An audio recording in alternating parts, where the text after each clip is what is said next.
بسم اللہ الرحمن الرحیم۔ السلام علیکم ورحمۃ اللہ وبرکاتہ۔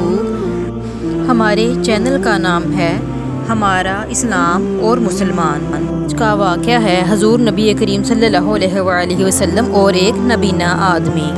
مروہ بن مقتل ایک سید حسینی قاہرہ میں رہتے تھے۔ ان کی آنکھوں میں بادشاہ وقت نے سلائی پھیرا دی تھی، جس کے صدمے سے ان کا دماغ پک گیا اور پھول گیا، اور ان کا دماغ بدبو دے اٹھا اور آنکھیں بہہ گئی تھیں اور بیچارے اندھے ہو گئے تھے۔ ان کا جانا مدینہ منورہ میں ہوا اور روزہ اطہر کے قریب کھڑے ہو کر اپنا حال زار بیان کیا۔